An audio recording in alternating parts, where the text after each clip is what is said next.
Okay, good morning. I'm from the Human Rights Commission. I want to speak to you and ask you a few questions. Can you tell me your name, please?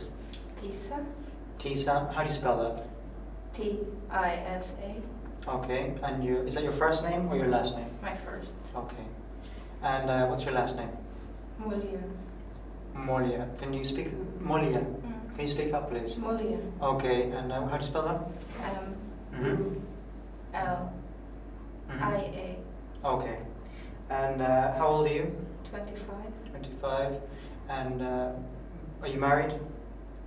Yes, I have a son. Are you married? Yes, question. yes, I. Okay, and great. And can you help me with? I was contacting my son. I've been here for a long time and I couldn't contact my son. I need to talk to him. I think maybe we can talk about that at the end. That's not really what I'm here for. But could you help me? Like I say, that's not really what I'm here for. Maybe we can talk about that later. But so you said you're married, and why were you arrested? They accuse me that I'm selling drugs. You sell drugs? Yeah, they told me. Okay. And have you been tortured? What do you mean? I don't understand.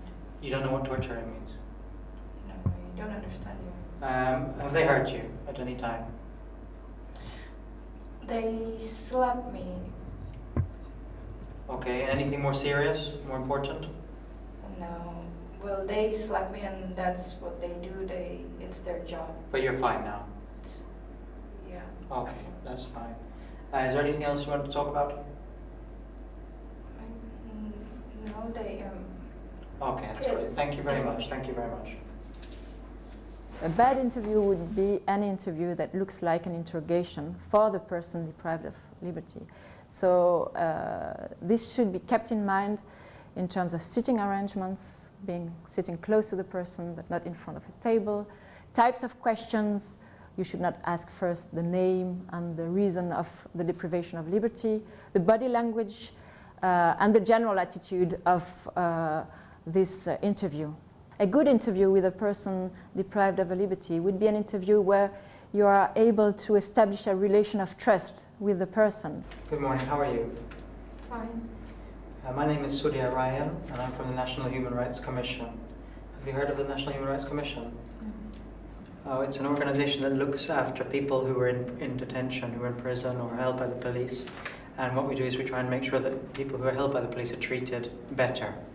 And this requires a series of skills like empathy, active listening, also the positive question: let the person speak instead of interrupting, and then maybe come back with some issues that are important, and reassure the person about the confidentiality of this interview, and then ask for her consent whether this information can be transmitted to the authorities or not. So I just wanted to hear a bit about how you've been treated since you've been here, and I wanted to ask a few questions. It won't take very long, maybe 5 or 10 minutes. Would it be okay to talk to you? Yeah. Yeah? Okay. Anything you say to me is I'm going to write it down for myself, if that's okay with you. But I won't put your name down, and I won't tell anyone outside my own organization. So no one will know that you said these things to me. It's just for us to use so that we can analyze what happens in this place. Is that okay? And then maybe also discuss about the risks of reprisals about these discussions. The location of the interview is an essential element in this building of the trust with a person deprived of liberty. So you should choose the location very carefully. The monitoring team should avoid any location that looks like administrative offices, because the monitoring team has to be perceived as independent and neutral. And the best way is probably to discuss with the person where she feels confident to have such an interview in private. If the monitoring team is a national preventive mechanism that has the mandate to come back regularly to the same place, then maybe it's better to have the interview carried out on several steps, especially if there are some sensitive issues that the monitoring team feels that needs more time. So you are able to come back and continue the interview later on.